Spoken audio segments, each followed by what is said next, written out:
जय जय श्री राधे। हमारे आलोच्य विषय चल रहा है प्रेम पुरुषोत्तम श्री कृष्ण चैतन्य महाप्रभु के पावन जीवन गाथा संबंध में किंचित दिग्दर्शन करने का प्रयत्न कर रहे हैं। वो तो लीला अलौकिक, भगवान जब आते हैं जुग जुग में आते हैं, बहुम लीला प्रकटन करते हैं, जहाँ भगवान एक भक्त के साथ एक साधारणीकरण, भगवान भूल जाते हैं मैं भगवान हूँ, भक्त को भी भुला देते हैं जो मैं भगवान हूँ। एक साधारणीकरण, भक्त भगवान के बिना रह नहीं सकते, भगवान भी भक्त के बिना रह नहीं सकते। ऐसे भगवान के अद्भुत मिलन भूमि ये बहुम लीला प्रकटन, माधुर्य लीला। तो भगवान के जो प्रकाश है, भगवत्ता का त्रिविध प्रकाश, हम पहले भी आलोचना किए हैं, आप लोग सब जानते भी हैं। बहुत संप्रदाय है उन धर्मावलंबी, उन लोग कभी कभी हमारे धर्म की समालोचना करते हैं। हिंदू धर्म में इतना मतवाद क्यों, इतना पंथा क्यों, इतना भगवान क्यों, इतना देवता क्यों, जानते नहीं उनकी अज्ञता है। ये सनातन धर्म है, नित्य सत्य सनातन, पहले था अभी है, पीछे रहेगा, ये भगवान से आया है, ये सनातन धर्म है ना। इसलिए हमारे धर्म का नाम है सनातन धर्म। तो हिंदू धर्म क्यों कहते हैं? हिंदू धर्म आया कहाँ से?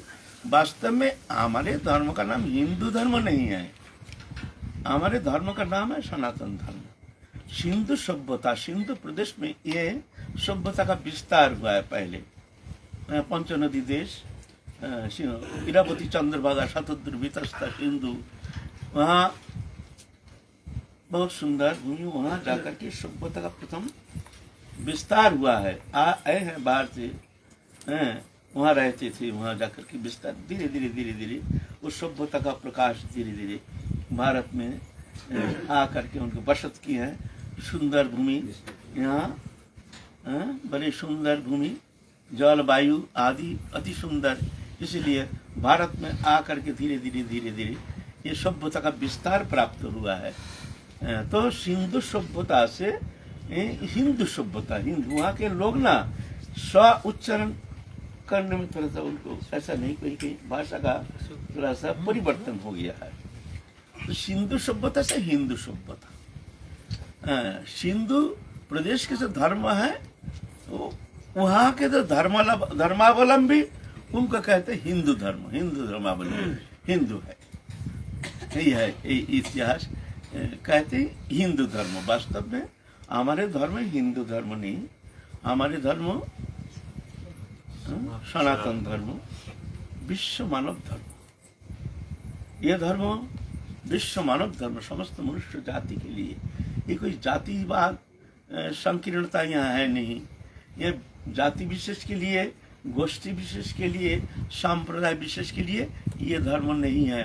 सुन लीजिए, हाँ, ये जो हिंदू सभ्यता जो है, ये लोग हिंदू धर्म की श्रेष्ठता प्रतिपादन करते हैं, श्रेष्ठता जान करके ये धर्म आचरण करते हैं, इसलिए यह हिंदू सभ्यता कहते हैं, हिंदू धर्मावलंबी कहते हैं। वास्तव में ये विश्व मानव धर्म, और ये भारत भूमि ऐसी भूमि है जहाँ भगवान जुग जुग में आते हैं, जन्म लेते हैं, मनुष्य जैसे भगवान लीला प्रकटन करते हैं, भक्त का आनंद वर्धन करते हैं। भगवान भी स्वयं भक्त के साथ मिल करके वो आनंद लीला अनुभव करते हैं। अद्भुत एक आनंद वैचित्री, लीला वैचित्री। हमारे सनातन धर्म है विश्व मानव धर्म। सनातन धर्म क्या है? धर्म क्या है? फाउंडेशन क्या है? कोई अगर पूछे आपको जो आपका धर्म क्या है, ना हमारा हिंदू धर्म है। हिंदू धर्म, आपका धर्म क्या है? तो आप कह नहीं सकते। ज्यादातर लाखों के अंदर एक जन से उत्तर दे, संतोषजनक उत्तर दे सकते हैं जो हमारे ये धर्म का संज्ञा ये है। हाँ, कहेंगे कुछ अपने मन में विचार करके, पूजा करो, पाठ करो, ये करो, ऐसा करो, ये हमारा हिंदू धर्म है। वास्तव में शास्त्रीय आधार पर बोलना चाहिए। तो हमारे धर्म का जो फाउंडेशन है, मनु संहिता में कहते हैं अहिंसा सत्यम अस्त्यम शौचम संयमम एवच एतत् समशिकं प्रत्य धर्म से पंच लक्षणम। अहिंसा सत्य अस्त्य शौचम और संयमम, ये 5 धर्म का फाउंडेशन है। ये इसके ऊपर हमारी उपासना ये बनता है। वह उपासना है परम धर्म। ये साधारण धर्म इसके ऊपर है परम धर्म भगवत उपासना। भगवत उपासना करने के लिए ये जो 5 जो धर्म का फाउंडेशन है ये बहुत जरूरी है। ये 5 जहाँ नहीं है वहाँ अधर्म है। अहिंसा धर्म है, जहाँ हिंसा है वो अधर्म है। सत्यम सत्य ये धर्म है, असत्य जो ये अधर्म है। अस्त्यम चोरी नहीं करना, जहाँ चोरी है वो अधर्म है। शौचम शुचिता, जहाँ शुचिता नहीं है अशुचि वो अधर्म है। संयम अंतरिंद्रिय संयम बहिरिंद्रिय संयम, ये संयम जहाँ है वहाँ धर्म है। और असंयम जो है स्वेच्छाचारी जो है व्यभिचारी अभिचारी कुभिचारी कदाचारी अधर्म है। ये धर्म का फाउंडेशन है ना। तो हमारे धर्म ये है मूल व्यक्ति, इसके ऊपर हमारी उपासना, इसके ऊपर उपासना है। उपासना इससे भी परे है। जहाँ ये पास है वहाँ अवश्य वहाँ उपासना ठीक ठीक होती है। और वो उपासना ही तुमको भगवत चरण में पहुंचाने में समर्थ है, अगर ये आचरण है तो। ये आचरण नहीं है तो वो उपासना टिकेगी नहीं, आगे चल करके वो बिखर जाएगा, मिसगाइड हो जाएगा, भजन चलेगा नहीं, आगे चल के उसका भजन समाप्त हो जाएगा। अहिंसा सत्यम अस्त्यम शौचम संयमम, है ना। ये विश्व मानव धर्म, समस्त मानव जाति के लिए संदेश, हिंदू के लिए नहीं, विश्व मानव जाति के लिए ये जहां है वहां धर्म है, नहीं है वह धर्म है। चाहे मुसलमान बोलो, क्रिश्चियन बोलो, चाहे और भी कोई धर्मावलंबी बोलो, ये पास है उसको धर्म कहा जाएगा, पास नहीं है वो अधर्म है, वो बड़ा खतरनाक है। मनुष्य जाति के लिए, मानव जाति के लिए विघातक है। तुम जितना ही अपने को कहो जो हम बड़ा एकदम ऊंची स्थिति है, हम बड़े धर्मावलंबी है, हमारे धर्म श्रेष्ठ है, चिल्लाने से क्या होता है। ये हमारे सनातन धर्म है, ये है फाउंडेशन। और सनातन धर्म का 3 विभाजन, भगवान जो है अचिंत अव्यक्त विभु, वो अनिर्देश अव्यक्त शब्द का अभिन्न, वहाँ मन मानी के वहाँ प्रवेश नहीं है, वहाँ एक मात्र अनुभव व्यक्त कृपा साध्य। जो भगवत चरण में शरणागत होकर के उपासना करते हैं तो भगवत कृपा से वो अनुभव करने में समर्थ होते हैं। नहीं तो अपने साधन चेष्टा के द्वारा, अपने बुद्धिमत्ता के द्वारा, अपने अनुशीलन के द्वारा, अपनी मनमुखी प्रचेष्टा के द्वारा वहाँ पहुँचना संभव नहीं है भगवान। तो हमारे सनातन धर्म के 3 विभाजन, एक है ज्ञानमय प्रकाश, एक है ऐश्वर्यमय प्रकाश और एक है माधुर्यमय प्रकाश।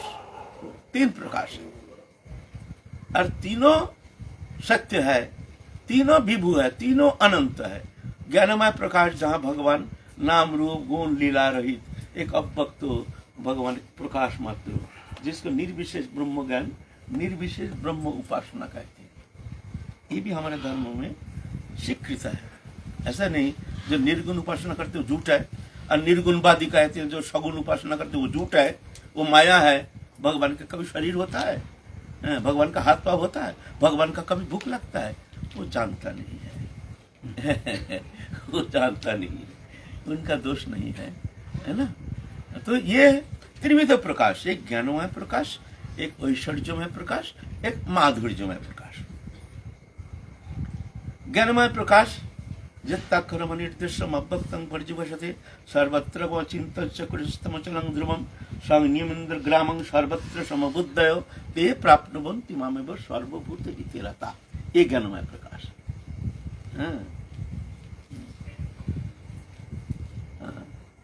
जेतु सर्वाणि कर्माणि मयि सन्न्यस्य मत्परा अनन्यनैव योगेन मां ध्यायन्तु उपासते तेषां अहं समुद्धर्तमित्यु संसार सागरात् भवामि अचिरन् पार्थो मयि अभिषित चेतसाम्।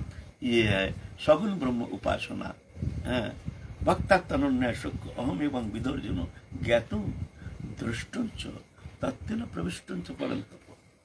भगवान अगर निर्विशेष होता ताहले यहाँ भगवान ज्ञातुम जाना जा सकता है, लेकिन उसके बाद कहते हैं दृष्टुंच देखा जा सकता है। देखा जा सकता है क्या? जो नाम है, रूप है, दृश्य है, दृष्टा है, तब तो होगा, देखा जा सकता है ना। देखने के लिए दो वस्तु चाहिए, एक दृश्य एक दृष्टा, नहीं तो देखे कौन किसको देखेगा?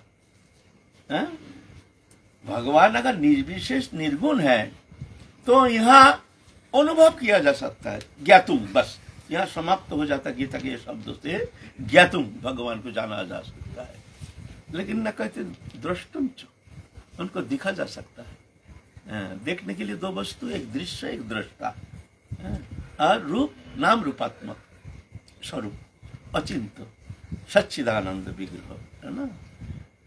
वह ये आंख से नहीं, प्रेममय आंख से, नेत्र से वो दिखता है।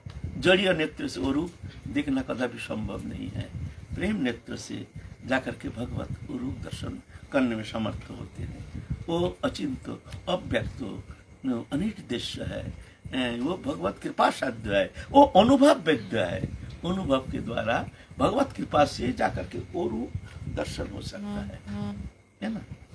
तो जो निर्गुण ब्रह्म उपासक वो मानते नहीं, वो कहती मायामय है। रामकृष्ण परमहंस देव तो सब उपासना के माने समस्त उपासना के मिलित तो उनकी उपासना पद्धति समन्वयवाद, सर्वधर्म समन्वयवाद, समस्त प्रकार उपासना किए हैं रामकृष्ण परमहंस देव। इस्लाम धर्म उपासना भी किए हैं, इस्लाम धर्म, मुसलमान धर्म लेकर के वो भी उपासना करके वो प्राप्त किए हैं, अल्लाह को, खुदा को जान गए हैं। सोखी भाव लेकर के, गोपी भाव लेकर के वृंदावन में आकर के गोपी उपासना भी किए हैं रामकृष्ण परमहंस देव। फिर बोलते हैं सब एक है, वहां तो एक ही जगह पहुंचते हैं। समस्त नदी जैसे जाकर के एक समुद्र में मिलते हैं, बोलते हैं वहां सच्चिदानंद समुद्र में मिलते हैं। अज्ञानी लोग वो कहते हैं ये श्रेष्ठ है, वो श्रेष्ठ है, वो श्रेष्ठ है। तो ऐसे जो जानते नहीं है वो तर्क करते हैं, है ना। तो भगवान का ज्ञानमय प्रकाश और ऐश्वर्यमय प्रकाश, ऐश्वर्यमय प्रकाश है भगवान सच्चिदानंद, भगवान अनंत विभु सृष्टि करते हैं, रचना करते हैं, फिर सृष्टि प्रलय करते हैं, ये सब भगवान करते हैं। अनंत कोटि ब्रह्मांड रचना करके भगवान ये खेल रहे हैं। मया ततमिदं सर्वं जगत् अव्यक्त मूर्तिना मत स्थानि सर्वभूतानि न च अंतिस्वस्थितम् न च मत स्थानि भूतानि पश्चिमे जगमेश्वरम् भूत भिन्न भूतस्थं ममात्मा भूत भावन। है ना, भगवान सब हमारे अंदर है, हम भी सब में है ना। तो हमारे ऐश्वर्य देखो, मैं भी किसी में नहीं हूँ, मुझ में भी कुछ है नहीं। ये हमारे जोग ऐश्वर्य भगवान कहते हैं। देखो तो भगवान के ये ऐश्वर्यमय प्रकाश, जहाँ भगवान गीता में कहते हैं अर्जुन को विभूति योग में अथवा बहु नहीं थे न किंग कहते न तब अर्जुन विष्ठव्यामिदं कृतस्तम विकांक्षन स्थित जगत। अर्जुन तुमको हम ज्यादा क्या कहेंगे, तुमको हम ज्यादा क्या कहेंगे, हमारे विभूति योग तुमको क्या कहेंगे। ये शब्दों के अगम्य है, शब्दों का ये प्रवेश नहीं, अनंत विभु है।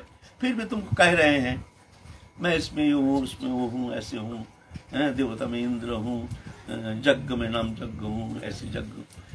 इस तरह से भगवान विभूति वर्णन करते करते आखिर में कहते तुमको मैं क्या, मैं अपने विभूति जो संबंध में क्या कहूँ, तो सुन लो अर्जुन।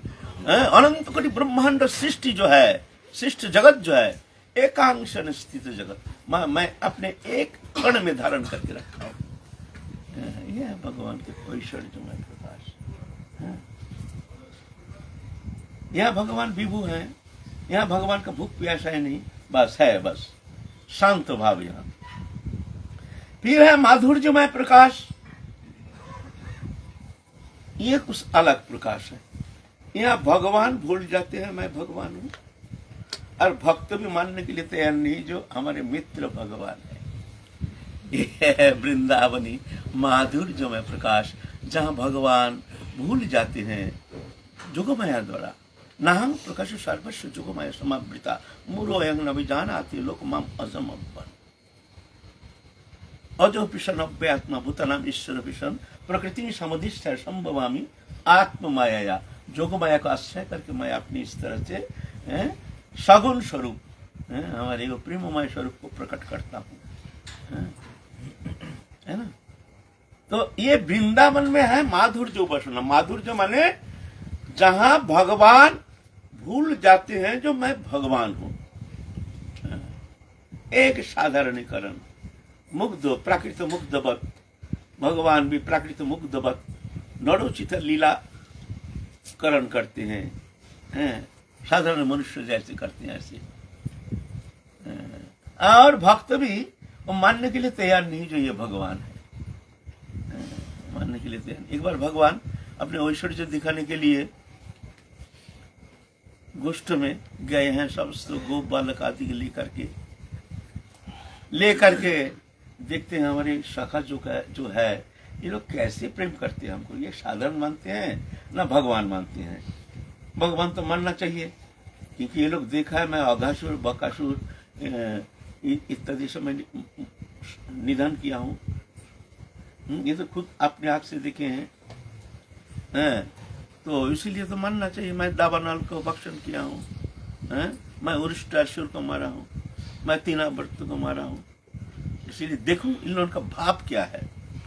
तो एक दिन समस्त शाखाओं को बुलाए, भाई तुम लोग आ जाओ, आज एक गोपन बात कहेंगे, एक रहस्यमय बात कहेंगे तुम लोग उनके सामने, बहुत आनंद मिलेगा, तुम लोग आ जाओ। तो सब आ गए, आ भाई। वह शाखा 4 प्रकार है, शाखा, प्रिय शाखा, प्रिय नर्म शाखा, प्राण शाखा, ये 4 प्रकार शाखा है। और सखी प्रकरण भी 5 प्रकार, सखी, प्रिय नर्म सखी, प्राण सखी, नित्य सखी।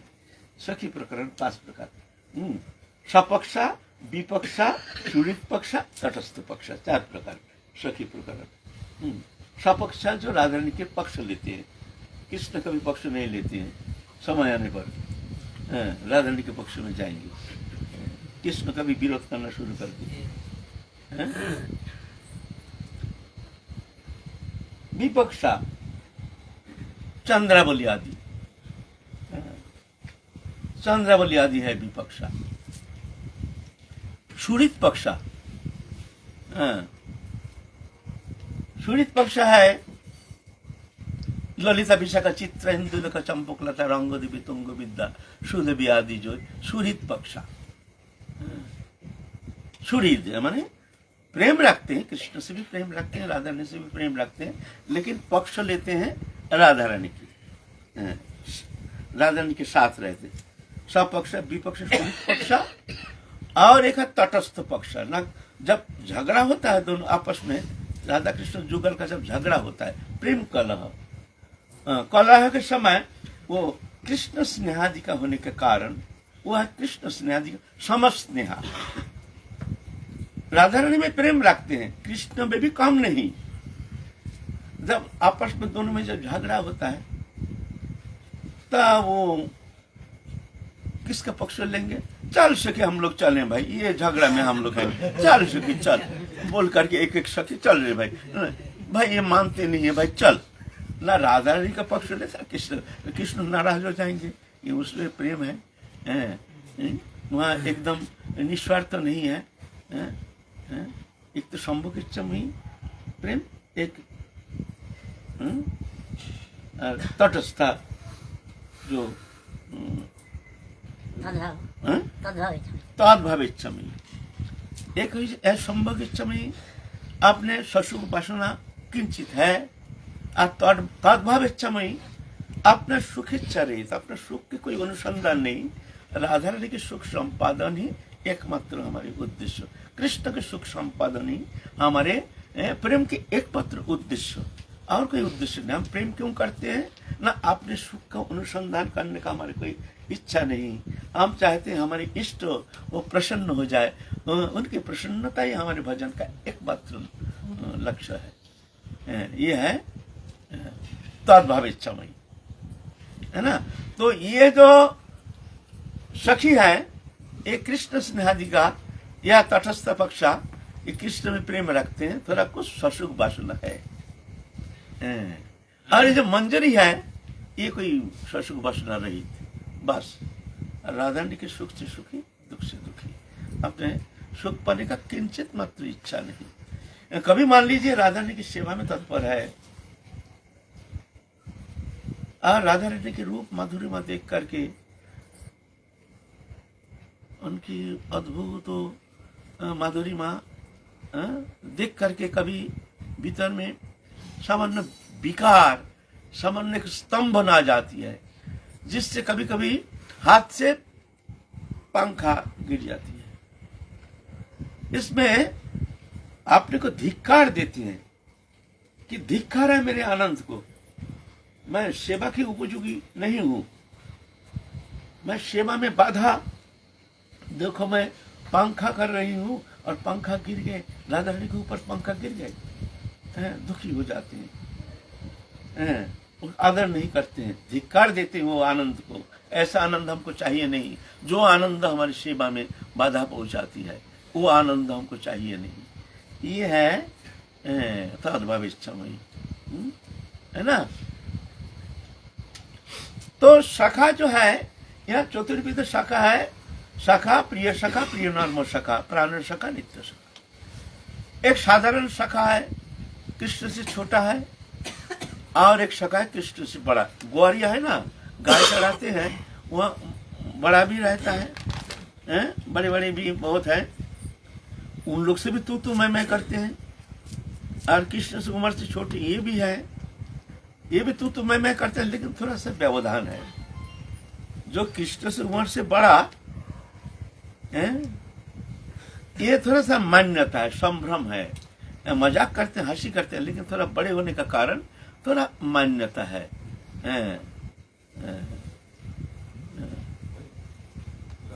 यह है साधारण शाखा।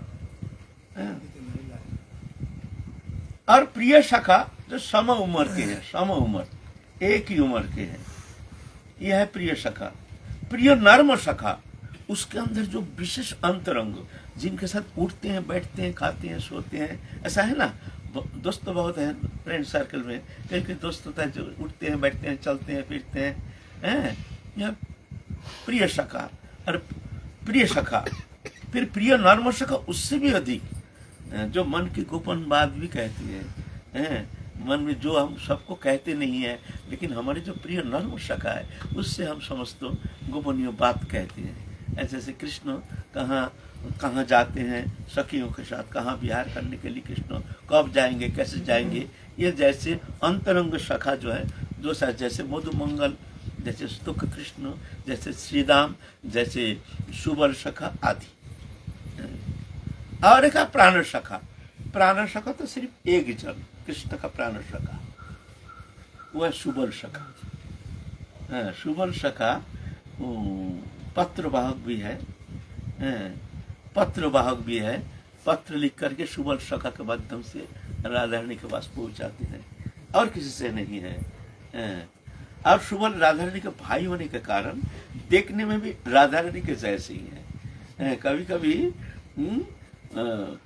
राधा रानी बन के सुबल शाखा आती है, कभी प्रयोजन होने से।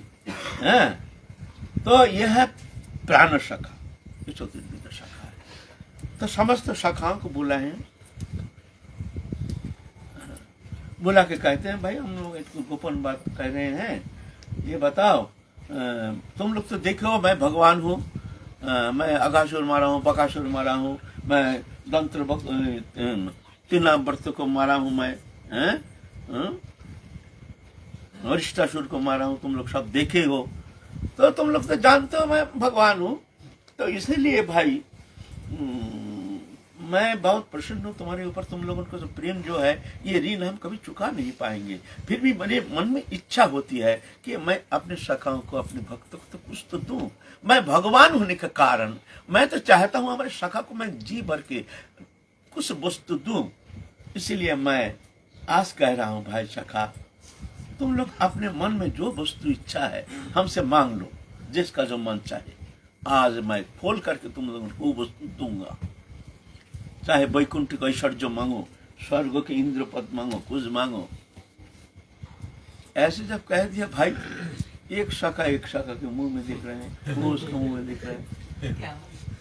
भाई ये कौन सा शब्द है?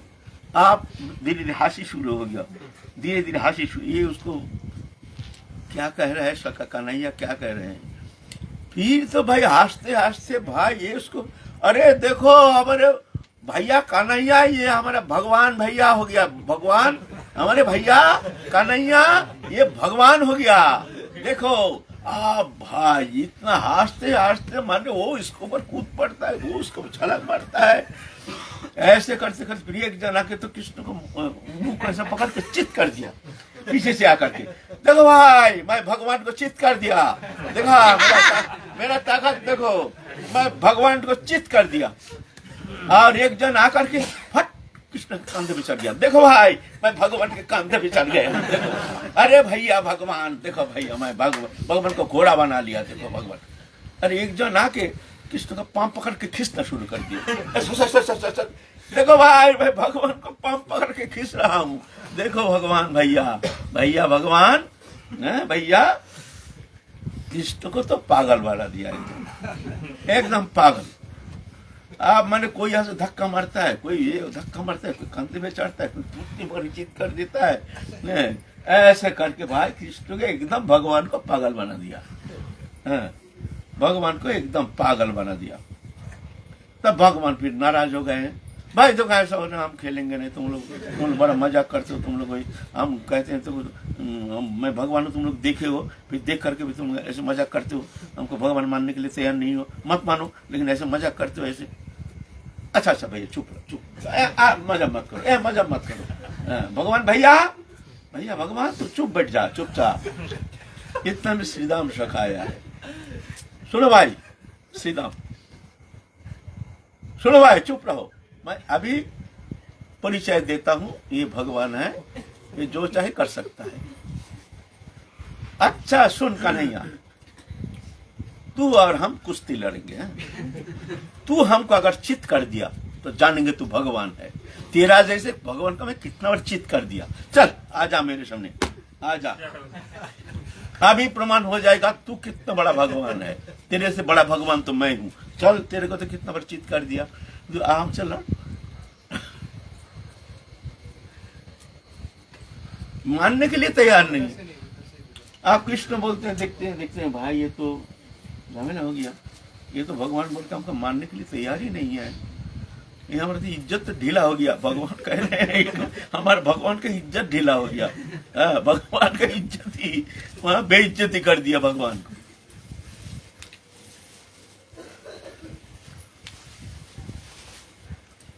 तो कहते अच्छा भाई हम भगवान नहीं है ना, ठीक है कोई बात नहीं। अच्छा एक काम करो, तुम लोगों को मन में ऐसा कोई भी वस्तु आ जाए, मांग लो। अगर हमने दे नहीं पाया तो समझ लेना मैं भगवान नहीं हूं। बोलो जाओ जाओ, अभी प्रमाण हो जाए मैं भगवान हूं कि नहीं, प्रमाण हो जाए। जो तुम लोग जो चाहते हो वो मैं दे सकता हूं कि नहीं। अगर नहीं दे पाया तो मान लेना मैं भगवान नहीं हूं। हाँ ये बात तो अच्छा है। तो उसके अंदर बड़ा कोई एकदम उम्र से बड़ा तो बुद्धिमान है, छोटे छोटे है ना। भाई आ जाओ शाखा भाई, सब आ जाओ, इधर आओ, इधर आओ। दूर ले गए सबको, बोले सब आ जाओ इधर, सब आ जाओ। आ गया, वहां आ गया, आकर के कान में क्या क्या पुचुर आपस में सब मिल करके क्या तो सलाह किया, परामर्श किया, पता नहीं कृष्ण भैया भगवान भैया सुन, वहां बैठ जा चुपचाप, आना नहीं इधर। तो सखा लोग उनको सब बुला के ले गए कोने में लेकर के क्या पुचुर क्या बोला। फिर सब सखा हाँ बस यही है, ठीक है, ऐसा ही होगा, ऐसे ही। हाँ भाई उसके बड़े एक जो सखा है जो उम्र से बड़ा है, आए हैं। भाई सुनो, हम लोगों का सभी का एक ही हम लोगों का प्रार्थना है। तुम्हारे पास तुम भगवान हो ना, तुम दोगे बोले हो, इसलिए तुमसे मांगने आए हैं। अगर दोगे तो हम लोग जानेंगे कि तुम भगवान हो। अगर नहीं दे पाए तो भाई हम लोग जानेंगे तुम झूठे, ऐसे झूठ तो बोलने में माहिर हो भाई। भगवान तुम्हारे जैसे भगवान झूठ बोलने में इतना माहिर भाई, तुम तो सत्य तो बोलते ही नहीं हो। इसीलिए है सत्य धर्म सत्य सनातन भगवान। भाई जानते हैं तुम बहुत झूठ बोलने में माहिर हो, लेकिन तब जानेंगे जो तुम भगवान हो। ठीक है, अच्छा ठीक है, बोलो क्या मांगोगे। हाँ भाई ऐसा नहीं होगा, तुम बहुत झूठ बोलते हो। तुम पहले प्रतिज्ञा करो, जब हम देंगे देंगे देंगे। हाँ मैं प्रतिज्ञा करता हूँ, तुम लोग जो मांगोगे हम देंगे। अच्छा हम मांग जो मांगोगे देंगे देंगे। हम लोग सभी का एक ही मांग है। क्या मांग है बताओ। मांग ये है, देख भाई कन्हैया, जब कोई बछड़ा को बछड़ा जब बहुत दूर चली जाती है और तू उसको भगाने के लिए कांटा कंकर के अंदर से खाली पैर तू इतना तेज भागता है उनको लौटाने के लिए, भाई हम लोग उनको छाती फट जाता है। तेरे को बोलने से भी तू मानता नहीं है। तो हम लोगों का सभी के एक ही मांग है भाई, कभी ऐसी स्थिति आ जाए कोई गाय बहुत दूर चली गई है तो भाई तुम ऐसे काटा कंकर के अंदर भाग के नहीं जाओगे, तुम चुपचाप बैठे रहोगे, हमारे अंदर कोई जाके गौ को लटके लगा। भाई वचन दिया है, देख कर नहीं भगवान भैया, देख भाई ऐसा बोल के आंसू आ गया, रो दिया। देख भैया बस तूने प्रतिज्ञा किया है भाई, प्रतिज्ञा रक्षा कर। भगवान आंख से आंसू आ गया। ये देखो यह है माधुर्य उपासना, जहाँ किसी भी स्थिति में भगवान को भगवान मानने के लिए तैयार नहीं है। हमारे सखा है, हमारे मित्र है, हमारे प्रियतम है, हमारे सबसे निकटतम है, हमारे सबसे प्रियजन है। निसंकोच, वहाँ कोई संकोच नहीं, वहाँ कोई लज्जा नहीं, वहाँ है एकमात्र प्रियता। हमारे सबसे प्रियतम, कौन सा प्रियता, पर इसका डेफिनेशन होता नहीं है। ये जान लो, सबसे प्रियतम और सबसे निकटतम, सबसे प्रियतम सबसे निकटतम। यह है माधुर्य उपासना पद्धति वृंदावन में, जहाँ भक्त भगवान भूल जाते हैं भगवान जो मैं भगवान हूँ। मुग्ध प्राय, प्राकृत मनुष्य प्राय, मुग्ध मनुष्य प्राय भगवान लीला प्रकटन करते हैं, जो सी लीला देख करके साधारण लोग भी भ्रमित हो जाते हैं, समझ नहीं पाते हैं जो भाई कैसे भगवान है। वृंदावन में भी यही लीला, रामचंद्र लीला में भी वही लीला। रामचंद्र भी इस तरह से सीता वियोग में हाशिते करके जंगल में वन वनांतर में, हे मल्लिके हे जुतिके बता मेरी सीते कहाँ, ऐसे रो रहे उन्मत्त प्राय होकर के। रामचंद्र जी एक प्राकृत स्त्रोइनो, ऐसे बुद्धि संपन्न एक मनुष्य प्राय होकर के रामचंद्र वन वनांतर में रो रहे हैं। और हनुमान को पकड़ पार के बीच बीच में, हनुमान तुम छोड़ करके और इस संसार में हमारे मित्र कोई नहीं, तो ये शोक संताप से हमको मुक्त करने के लिए कोई है आगे, तुम कहीं से भी हो, सीता का संदेश लेके हमको दो। कहाँ है सीता भगवान। अच्छा बोलिए क्या भगवान सर्वज्ञ है, क्या भगवान मुग्ध हो सकते हैं? मनुष्य प्राकृत मनुष्य बन मुग्ध हो सकते हैं? अगर बोलेंगे ना ये नाटक है, नाटक होने से आनंद थोड़ी होता है, नाटक होने से लीला थोड़ी होती, लीला होगी ही नहीं, होगी संभव नहीं है, वो लीला का आनंद ही नहीं हुआ।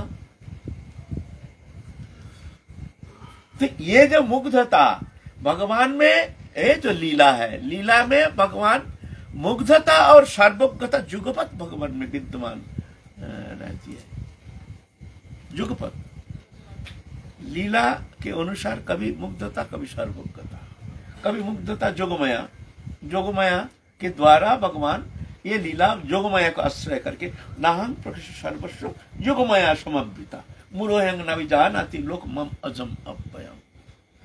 जानते नहीं हमारे हमको ये जोगमाया समावृत, जोगमाया का ये जोगमाया। और मनुष्य साधारण मनुष्य जो मुग्ध है, यह है महामाया कृत, अज्ञान जत अंधकार माया है, अविद्या माया, वो विद्या माया। ये मनुष्य हम जो मुग्ध है, मुग्ध माना हम जानते नहीं हम कौन है, हम जानते ही नहीं। हमारे शरीर को परिचय देते हैं, मैं हूँ फलाना नाम, मेरा पिता वो है, मेरा घर वहाँ है, मेरा उम्र इतना है, मेरा रंग ऐसे है, हमारे वेट इतना, एक भी हमारा परिचय अब झूठा शरीर का परिचय देते हैं। परिचय देते हैं शरीर का। क्या नाम है? फलाना नाम है। अरे नाम तो तुम्हारा पंडित बुला करके जन्म के बाद रखा गया, तुम्हारा नाम कैसे हो सकता है? तुम्हारा उम्र इतना है, तो उसके पहले तुम नहीं थे, नाम थे, तो तुम्हारा उम्र 40 साल कैसे हो सकता है? हैं? तो इस तरह से भ्रमित होकर जीव जानती ही नहीं है जो मैं कौन हूं। ये मुग्धता जो है, ये स्वरूप विस्मृति मूल कारण। स्वरूप मैं भगवान को, भगवान हमारे हैं। मैं चिन्मय हूँ, नित्य सत्य सनातन शुद्ध आनंदमय भगवतम स्वाविनाशी चेतन अमल सहज सुख राशि। ये हमारे, ये है आत्मा, है ना। लेकिन संसार में आकर के प्रकृति से तदात्मता के कारण, अविद्या माया से तदात्मता के कारण, गुणमयी माया से तदात्मता के कारण वो अपना स्वरूप विस्मृत होकर के शरीरधारी बन करके संसार चक्र में घूम रहा है। यह है अविद्या माया। ये भी मुग्धता है, लेकिन ये मुग्धता का कारण है अविद्या माया, महामाया, अंधकार माया, तम माया। लेकिन भगवान जो मुग्धता स्वीकार करते हैं वह योग माया, वो चिन्मयी माया, वो लीला शक्ति रूपिणी चिन्मयी माया, सच्चिदानंदमयी, वो आनंदमयी माया। वो माया ये माया नहीं, वो माया लीला, लीला सहयोगी माया। लीला रचना करते हैं भगवान, उस माया के द्वारा भगवान लीला रचना करके प्रकटन करके नित्य लीला में भगवान आनंद वर्धन करते हैं, भक्त का आनंद देते हैं, स्वयं आनंद पाते हैं। तो भगवान वो चिन्मयी लीला करते हैं। भगवान वहाँ मुग्ध नहीं, भगवान वहाँ सर्वज्ञ, सर्वज्ञ शक्ति जो भगवान ऐश्वर्यमय प्रकाश है। लेकिन जहाँ लीला है वहाँ भगवान मुग्धता स्वीकार करते हैं, कभी कभी मुग्ध, कभी सर्वज्ञ। रामचंद्र ऐसे मुग्धता देख करके हनुमान घबरा गए हैं। भाई ये पूर्ण ब्रह्म सनातन जिनके पीछे पीछे मैं डोल रहा हूं, इनको भगवान जान करके आ रही है ऐसे मुग्ध प्राकृत मनुष्यवत बोलते हनुमान तुम हमको उद्धार करे, शोक संताप शोक समुद्र से उद्धार करो, है ना। ये है भगवान की लीला। एक दिन पार्वती, शिव पार्वती जा रहे थे, पार्वती भी इस तरह से दिख रहे हैं, रामचंद्र जी मुग्ध प्राकृत मनुष्यवत रो रहे हैं वन वनांतर में। शिव जी को कहते हैं, ये नाथ, ये पूर्ण ब्रह्म सनातन, क्या ये रामचंद्र वही रामचंद्र जी है ना कोई मनुष्य शरीरधारी और कोई है? मैंने पार्वती जी भी समझ नहीं पाए ऐसे जुग माया कि तो ये माया। तो बोलते तुम जाके देखो, परीक्षा करो। तो सीता माता के जगत जननी के रूप में जाकर के सामने आविर्भूत हो गए।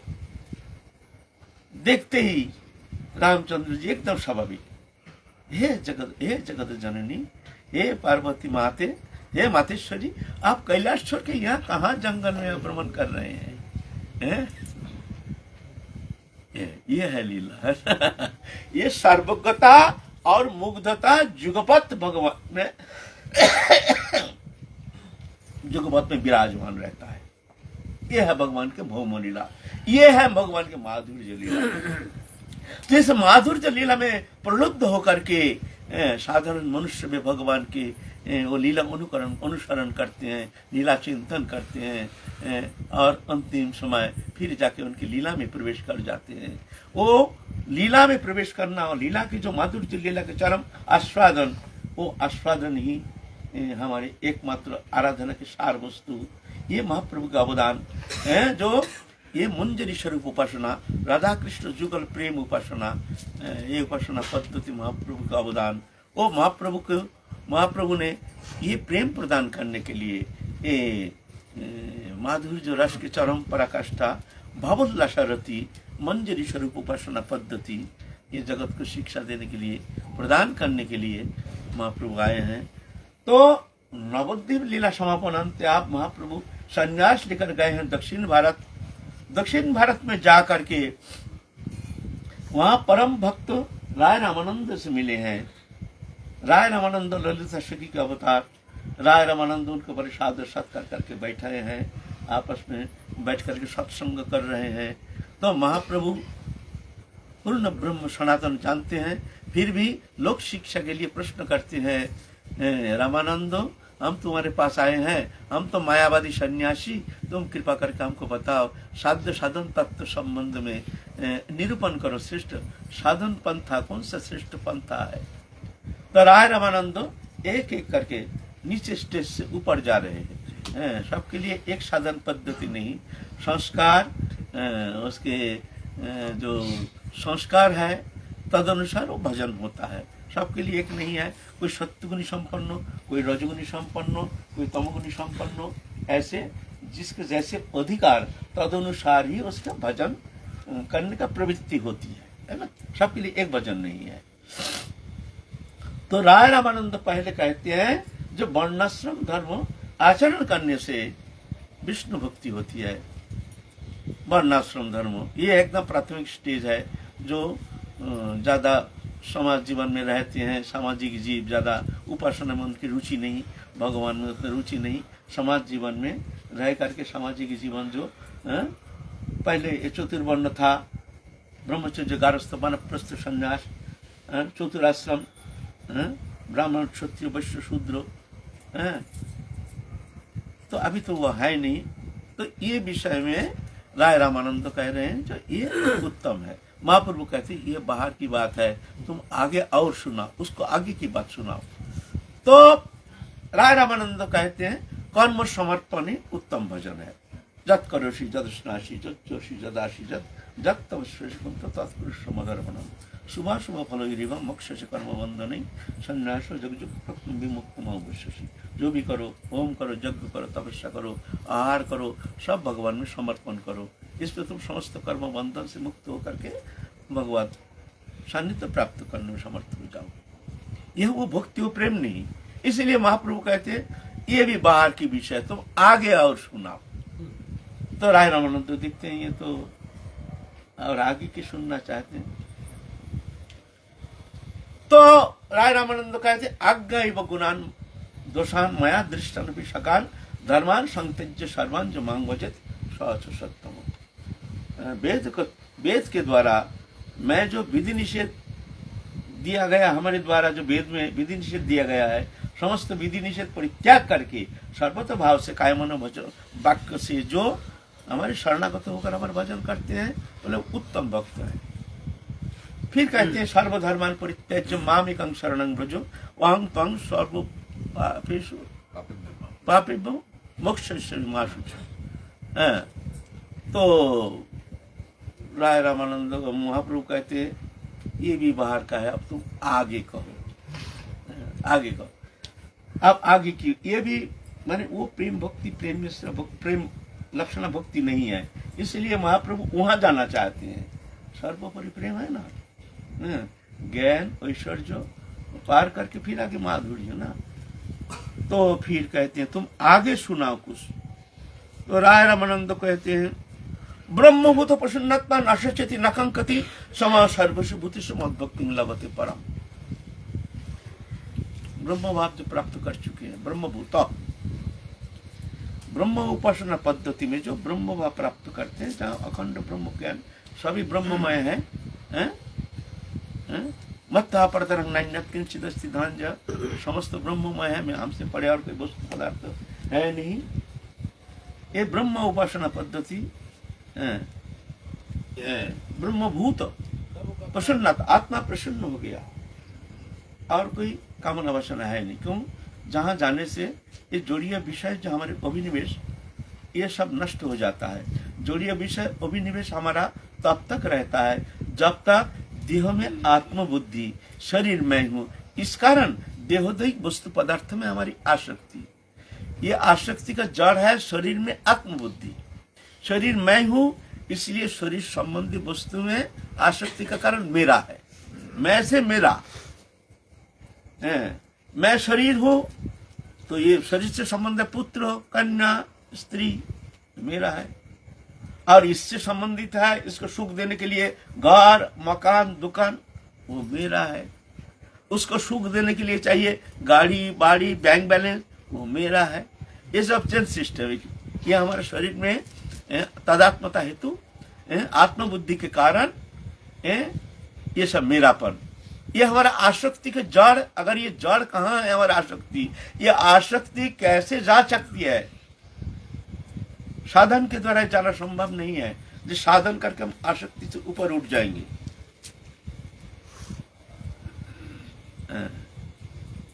आसक्ति जाएगी नहीं तो क्या नहीं, शरीर मैं नहीं, शरीर संबंधी वस्तु मेरा नहीं, ये बोलता।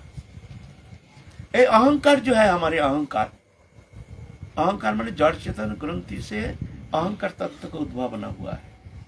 अहंकार तत्व मैं, मेरा, मैं, ये शरीर है, इस शरीर को ही मान लिया जीव चैतन्य सत्ता ने, जो शरीर ही मैं हूं, भोगायतन देह को ही वो अपना स्वरूप मान लिया, स्वरूप विस्मृति, शरीर को ही अपना मान लिया। यह है अहंकार का कर्म। अहंकार कौन है? अहंकार का स्वरूप क्या है? ये जड़ है ना चेतन है, ना जड़ चेतन का मिश्रण है। जड़ भी नहीं चेतन भी नहीं, और जड़ भी है चेतन भी है। यह है अहंकार तत्व, है ना। ये अहंकार जब तक हमारे जड़ में रहता है, जोड़िए वस्तु में हमारे अहंकार तत्व का अभिनिवेश रहता है, तब तक जाकर के संसार चक्र से मुक्त होना, ये द्वितीय अभिनिवेश से मुक्त होना संभव नहीं है। और अहंकार का और एक वृत्ति है चिद वृत्ति। सुन लो भजन करने के लिए, एक है चिद वृत्ति, एक है जड़ वृत्ति। चिद वृत्ति है जो गुरु कृपा से, भगवत कृपा से, शास्त्र कृपा से, संत कृपा से जो जान गए हैं जो शरीर मैं नहीं, शरीर संबंधी वस्तु मेरा नहीं, जान गए हैं जो शरीर मैं नहीं, ये तो आगंतुक है, घट में मैं निवास कर रहा हूं लेकिन शरीर मैं नहीं। ये मातृ जठर में शुरुआत, श्मशान में परिसमाप्ति, आगंतुक है। ये मैं नहीं हूं, मैं इससे अतीत हूं, मैं चिन्मय हूं, दिव्य हूं, मैं आनंदमय हूं, मैं राधा रानी की हूं, राधा रानी मेरी है। तो ये अहंकार का चिदवृत्ति जो है, ये चिदवृत्ति गुरु कृपा से, भगवत कृपा से, संत कृपा से वो चिदवृत्ति जग जाती है। तो अब वो जानता है, जानने लगता है जो वास्तव में शरीर मैं नहीं। तो फिर भगवत चिंतन करना शुरू कर देता है, अपने को स्वरूप चिंतन करना शुरू कर देते हैं। मैं इससे अतीत हूं, मैं ऐसा हूं, वो स्वरूप गुरु प्रदान करते हैं। तो हमारे अहंकार के चिदवृत्ति में जाता है हमारा अहंकार।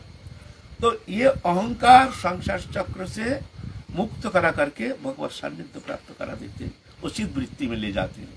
और जब जड़वृत्ति में हमारा अहंकार रहते हैं, जड़वृत्ति माने मैं शरीर हूं, चिदवृत्ति मैं शरीर नहीं हूं, जड़वृत्ति शरीर मैं हूं, शरीर संबंधी वस्तु मेरा है, चिदवृत्ति मैं शरीर नहीं, शरीर संबंधी वस्तु नहीं, मैं चिन्मय हूं, मेरा कौन है? मेरी राधा रानी। माने चेतन से संबंधित होने का कारण वो चिदवृत्ति।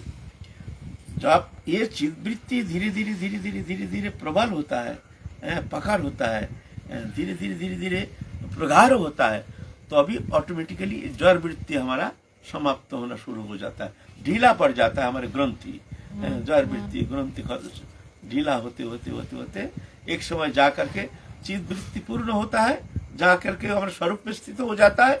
और सर्प जैसे केचुली छोड़ता है, ऐसे ही वो अपना जड़ीय ग्रंथि जो खुल जाता है, वो अपने स्वरूप में स्थित हो जाता है।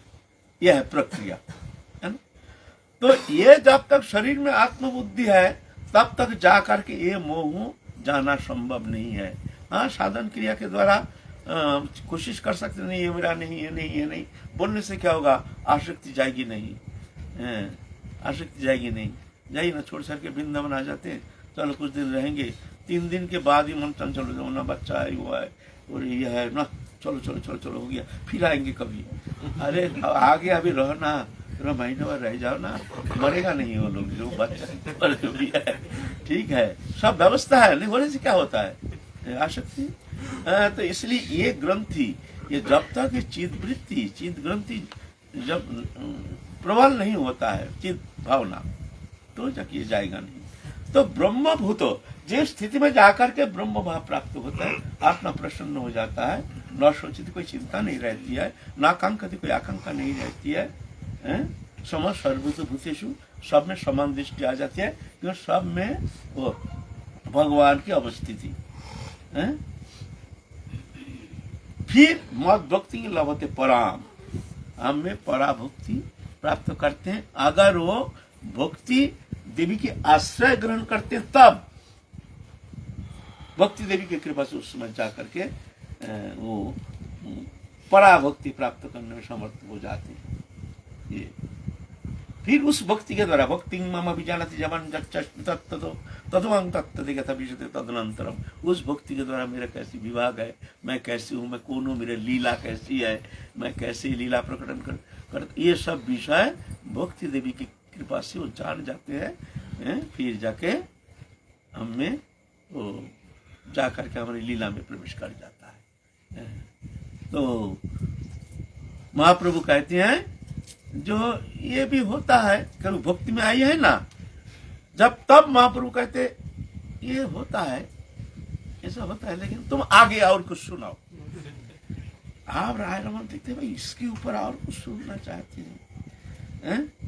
अब प्रेम तत्व में जाना महाप्रभु टारगेट है। ये प्रेमी भक्त है ना, ये तो ललिता सखी का अवतार, इनके श्रीमुख से इनको आश्रय करके इनको मुखोद्गीर्ण अमृतमय कथा अमृतमय सिद्धांत आश्रय करके हम वहाँ पहुँचेंगे और जीव जगत का हम इस तरह से दिखाएंगे जो देखो हमारा भक्त क्या कहते हैं, क्या सिद्धांत क्या है, परम तत्व वो तत्व क्या है। ईश्वरेर तत्व जतो ताहा कहिब कतो अनंत अपार के बजाने एक ब्रजपुर प्रेम नित्य यही से परम तत्व भज सदा अनुराग मने। श्रेष्ठ तत्व। तो महाप्रभु कह रहे भाई ये तो है ठीक है, लेकिन तुम आगे और सुनाओ। आप राय रमन देखते हैं भाई इसका ऊपर भी सुनना चाहते हैं। अब चिंता कर रहे हैं क्या कहें। तो राय रामानंदो फिर काल आगे चलेंगे हम लोग, काल फिर इस विषय में हम लोग आलोचना करके राय रामानंद जिस मार्ग अवलंबन करके जिस पंथ अवलंबन करके हमको प्रेम मार्ग प्रदर्शन कर रहे हैं, हम उनके चरण कमल आश्रय करके उनके मुखोद्गीर्ण वाणी को आश्रय करके हम वहां पहुंचने के लिए प्रयत्न करेंगे। फिर कहते हैं अब राय रामानंद कह रहे ज्ञाने मुदपश्य नमन्तेव जीवंती सन्मुखरितं भवदीय वार्तां स्थाने स्थिता श्रुतिकतं तनु मांग भनो वीर्यो प्रयास अजित विजित पश्यस्तैस्त्रिलोक्यम। श्रीमद् भागवत महापुराण के ये श्लोक कह रहे हैं राय रामानंद। आप महाप्रभु कहते हैं एक उत्तम अच्छा है, अच्छा लगा। ज्ञाने मुदपश्च नमन्तेव जीवंती सन्मुखरितं भवदीय वार्ताम। ज्ञान साधन के कोई अपेक्षा नहीं है, क्या साधन क्या करेंगे क्या नहीं करेंगे इस विषय कोई आग्रह नहीं। अति सरल चित्त निर्मल अंतःकरण जीवंती सन्मुखरितं भवदीय वार्ताम। वो जीते हैं ऐसे भगवत प्रेमी भक्त के मुखोद्गीर्ण उनके मुखोद्गीर्ण अमृतमय कृष्ण कथा अमृत श्रवण करके उनके कथा को आश्रय करके श्रुतिगतांग तनु मांग बनो भीड़ जो श्रुतिगतांग कर्ण कुहर से वो अमृतमय कथा हृदय में प्रवेश करके काय मन वचन से उसको धारण करके जीने के लिए प्रयत्न करते हैं। ऐसे जो साधक है जो भक्त मुख से अमृतमय कथा श्रवण करके काय मन, यह एक शब्द है काय मन भीड़ जो काय मन वचन से कथा सुनते हैं। काय मन शरीर के द्वारा क्या कथा सुनोगे, प्रश्न आता है ना, कथा सुनने से होगा नहीं। श्रुति कथा तोनु मांग मनो भीड़ जो तोनु माने शरीर, बांग माने शब्द, मनोभीड़ जो मन के द्वारा उसको धारण करते हैं, कथा सुनने से होगा नहीं। मन के द्वारा चिंतन करना है, क्या कह रहे हो शब्द, चिंतन करके मनन करना है।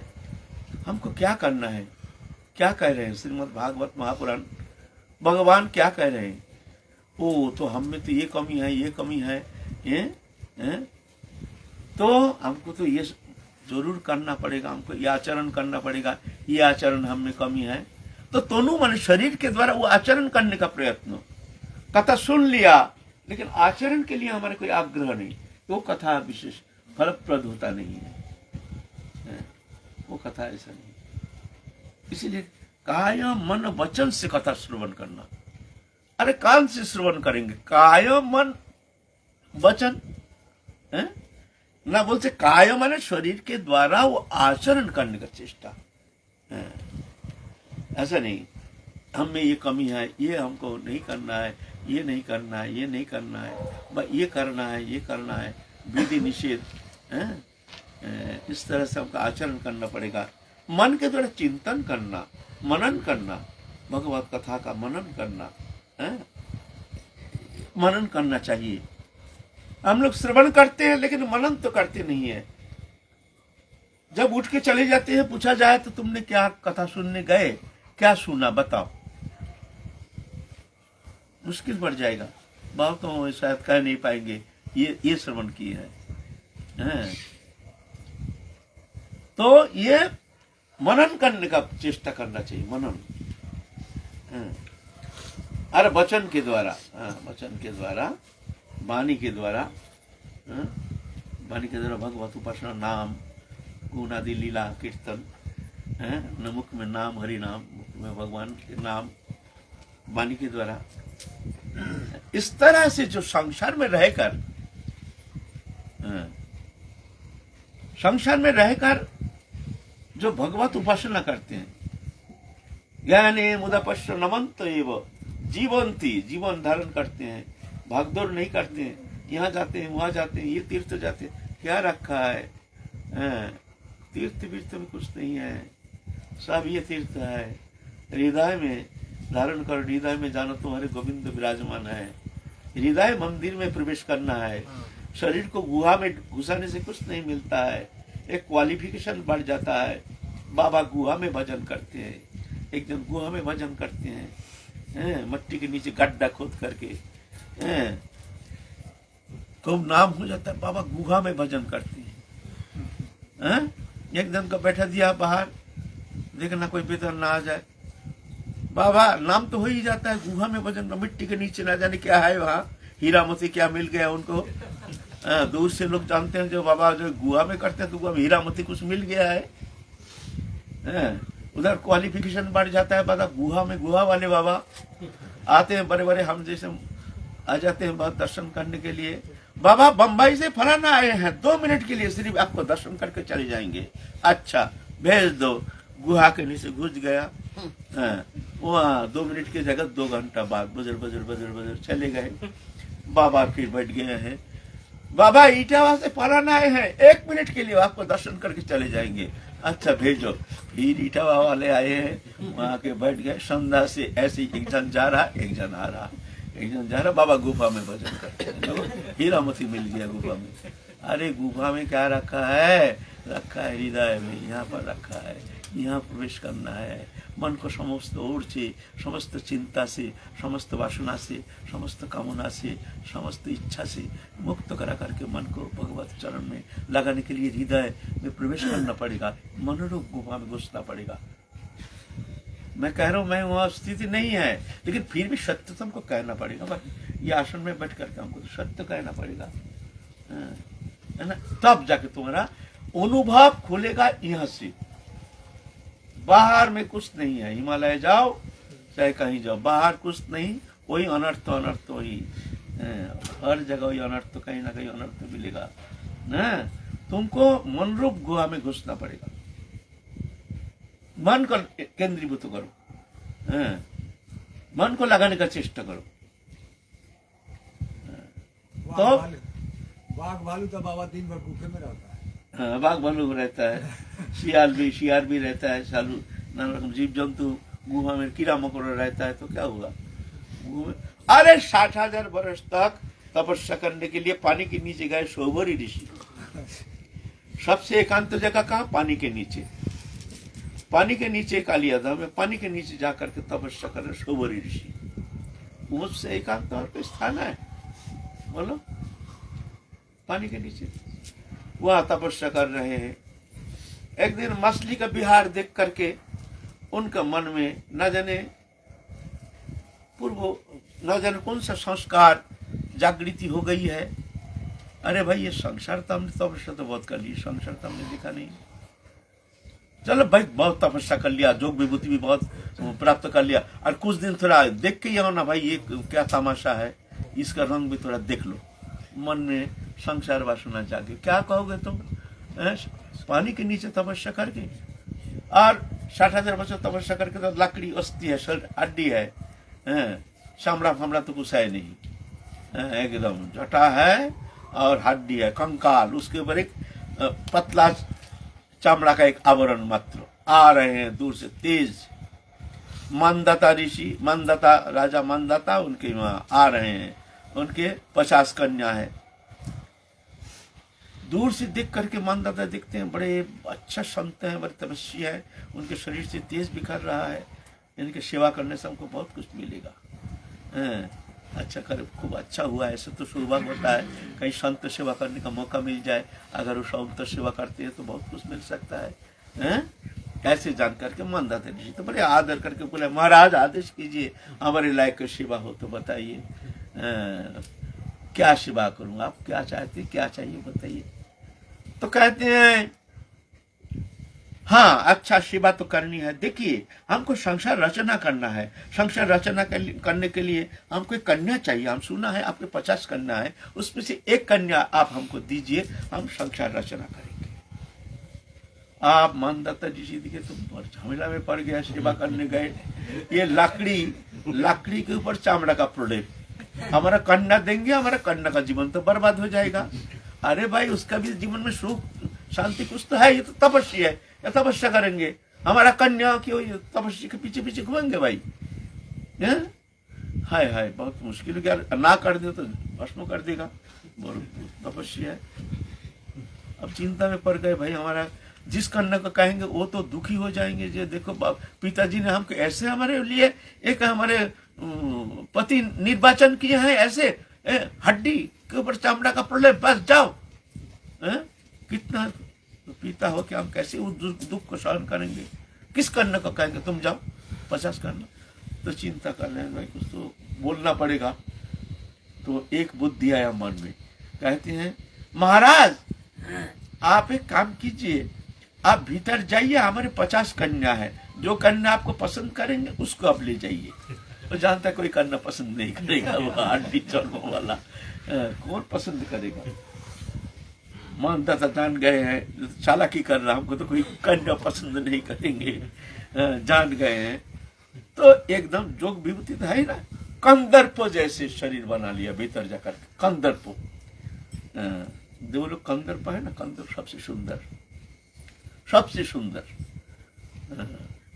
ऐसे कंदर्प जैसे जवान नौजवान, इतना सुंदर चेहरा, दर्शन मात्र 50 करना एकदम, तू हट ये तो मेरे लायक है, तू हट नहीं मेरे लायक है, तू हट। अब आपस में कन्या सब आपस में भाई नाराजगी, वो आते हैं उनको स्वागत करने के लिए, वो आते हैं स्वागत करने के लिए। इतना देखे नहीं, देख करके तो माथा खराब हो गया। इतना सुंदर भौम रूप में तो कोई सुंदर पुरुष तो देखने में आता ही नहीं है। तो आपस में कलह शुरू हो गया, तू हट, देखिए तो मेरे लायक है, देख कितना सुंदर लगता है, मैं कितना सुंदर लगती हूँ देख। तो मंदता सोबर ऋषि दिखते हैं तो ये झगड़ा करने, बोलो तुम लोग झगड़ा मत करो, तुम 50 हमारे साथ चलो। तो 50 कन्या लेके वहां निकल के जा रहे हैं। 50 कन्या लेके चल दिया, सामने लेके चल दिया, और मंदता देखते रह गया। 50 कन्या से 50 स्वरूप लेकर के उनके संसार रचना की है। तो बताओ ये कहाँ तुम जंगल में जाओगे, कहाँ तुम ऐसे आशा लेके बैठे हो जंगल तुम्हारा मंगल करेगा? जंगल मंगल नहीं करता है, मंगल करता है अपने अंतःकरण, अंतर जगत जो है यहाँ ठीक ठीक अंतःकरण की एक प्रस्तुति ये होनी चाहिए। मन रूप गुफा में प्रवेश करना पड़ेगा, है ना। जिसका मन कृष्ण रंग में रंग गया है, संसार उसका क्या बिगड़ता है, और जिसका मन में विषय वासना से कलुषित है, जंगल उसका क्या सुधारता है ना। अंतःकरण की भावना, इसलिए ठीक है एकांतता तो चाहिए, लेकिन वर्तमान समय एकांतता बहुत अभाव है।